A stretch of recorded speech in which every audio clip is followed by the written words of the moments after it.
ನಮಸ್ತೆ, welcome back to our channel Soumya recipe corner. ನಿಮಗೇನಾದರೂ ಈ ಸಮ್ಮರಲ್ಲಿ ಸ್ವೀಟ್ ಕ್ರೇವಿಂಗ್ ಆಗ್ತಿದೆಯಾ? ಟೈಮ್ ಇಲ್ಲ, ಜಸ್ಟ್ ಒಂದು 10 ನಿಮಿಷದಲ್ಲಿ ಯಾವುದಾದ್ರು ರೆಸಿಪಿ ಇದೆಯಾ ಮಾಡಲಿಕ್ಕೆ ಅಂತ ಯೋಚನೆ ಮಾಡ್ತಾಯಿದ್ರೆ ನಿಮಗೋಸ್ಕರ ಈ ರೆಸಿಪಿ ಅಂತಲೇ ಅಂದ್ಕೊಳ್ಳಿ. ತುಂಬಾ ಈಸಿಯಾಗಿ ಮಾಡ್ಕೊಬೋದು, ಮಕ್ಕಳಿಗೂ ಕೂಡ ತುಂಬಾ ಇಷ್ಟ ಆಗುತ್ತೆ. ಯಾವಾಗಲೂ ರವೆಯಿಂದ ಕೇಸರಿ ಬಾತು ಹಾಗೆ ಸಜ್ಜಿಗೆ ಪಾಯಸ ಮಾಡ್ಕೊಂಡು ತಿಂತಾಯಿದ್ರೆ ಈ ರೀತಿಯಾಗಿ ನೀವು ಒಂದ್ಸರಿ ಹಲ್ವಾ ಮಾಡಿ. ತುಂಬಾ ಟೇಸ್ಟಿಯಾಗಿರುತ್ತೆ, ತುಂಬ ಈಸಿಯಾಗಿ ಮಾಡ್ಕೊಬೋದು. ಇವಾಗ ಈ ರೆಸಿಪಿನ ಹೇಗೆ ಮಾಡೋದು ಅಂತ ನೋಡೋಣ ಬನ್ನಿ. ಫಸ್ಟಿಗೆ ನಾನಿಲ್ಲಿ 1 ಕಪ್ ಆಗೋಷ್ಟು ತುಪ್ಪನ ಬಳಸ್ತಾ ಇದ್ದೀನಿ. ನೀವು ಏನು ಕಪ್ಪಲ್ಲಿ ತುಪ್ಪ ತೊಗೊಂಡಿರ್ತೀರ ಅದೇ ಕಪ್ಪಲ್ಲಿ ಸಕ್ಕರೆ ಹಾಗೆ ರವೆನ ನೀವು ಬಳಸಬೇಕಾಗತ್ತೆ. ಹಾಗಾಗಿ ಇದರಲ್ಲಿ ಮೆಜರ್ಮೆಂಟ್ ತುಂಬಾ ಇಂಪಾರ್ಟೆಂಟ್ ಅಂತ ಹೇಳ್ತೀನಿ. ಈಗ ನಾವು ಒಂದು ಪ್ಯಾನ್ ಇಟ್ಕೊಂಡಿದ್ದೀನಿ. ಪ್ಯಾನ್ಗೆ ನಾನು 2 ಟೇಬಲ್ ಸ್ಪೂನ್ ತುಪ್ಪನ ಹಾಕ್ಕೊಂಡಿದ್ದೀನಿ ನೋಡಿ. ತುಪ್ಪ ಚೆನ್ನಾಗಿ ಕರಗದ ಮೇಲೆ ನಾನು ಗೋಡಂಬಿ ಮತ್ತು ಬಾದಾಮನ್ನ ಹಾಕ್ಕೊಂಡು ಫ್ರೈ ಮಾಡ್ಕೊಬೇಕಾಗತ್ತೆ.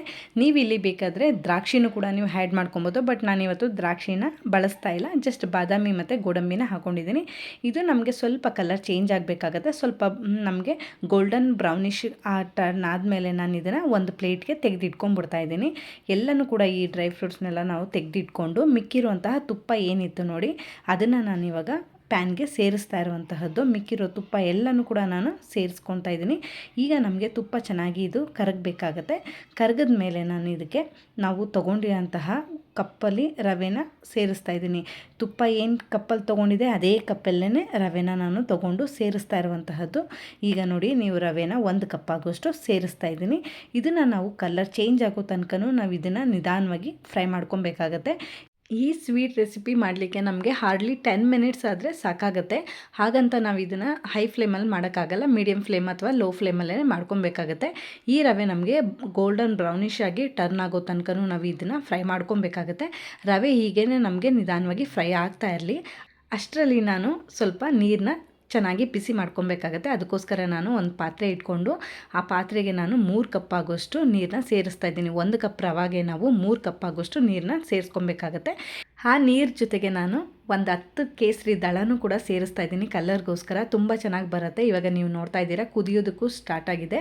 ಇವಾಗ ನಾವು ಇದನ್ನು ಪಕ್ಕದಲ್ಲಿ ಇಟ್ಕೊಂಡು ರವೆನ ನಾವು ಇವಾಗ ಇನ್ನೂ ಫ್ರೈ ಮಾಡ್ಕೊಬೇಕಾಗತ್ತೆ. ನಾನು ಇವಾಗ ರವೆನ ತೋರಿಸ್ತಾ ಇದ್ದೀನಿ ನೋಡಿ, ಸ್ವಲ್ಪ ಕಲರ್ ಚೇಂಜ್ ಆಗಿದೆ. ಹಾಗೆ ತುಪ್ಪನೂ ಕೂಡ ಕ್ಲೀನಾಗಿ ಎಲ್ಲ ಬಿಟ್ಕೊಂಡು ಬರೋಕ್ಕೆ ಸ್ಟಾರ್ಟ್ ಆಗಿದೆ ಸೈಡಲ್ಲಿ. ಅಲ್ಲಿ ತನಕ ಇದನ್ನು ಚೆನ್ನಾಗಿ ಫ್ರೈ ಮಾಡ್ಕೊಬೇಕಾಗತ್ತೆ. ಇವಾಗ ನೀವು ನೋಡ್ತಾ ಇದ್ದೀರಾ ರವೆ ಫುಲ್ ಕಲರ್ ಚೇಂಜ್ ಆಗಿದೆ. ಹಾಗೆ ತುಪ್ಪನೂ ಕೂಡ ಎಲ್ಲವೂ ಕೂಡ ಮೇಲ್ಗಡೆ ಬರಲಿಕ್ಕೆ ಸ್ಟಾರ್ಟ್ ಆಗಿದೆ.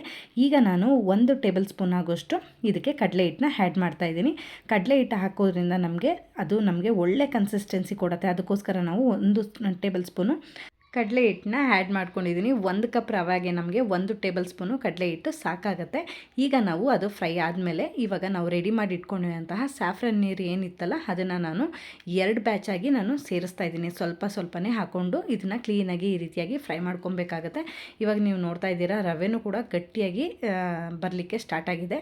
ಇದು ನಮಗೆ ತುಂಬ ಚೆನ್ನಾಗಿ ಗಟ್ಟಿಯಾಗಿ ಫಾರ್ಮ್ ಆಗುತ್ತೆ. ಅಲ್ಲಿ ತನಕ ನಾವು ಇದೇ ರೀತಿಯಾಗಿ ತಿರುಗಿಸ್ಕೊಂಡು ಬೇಯಿಸ್ಕೊಬೇಕಾಗತ್ತೆ.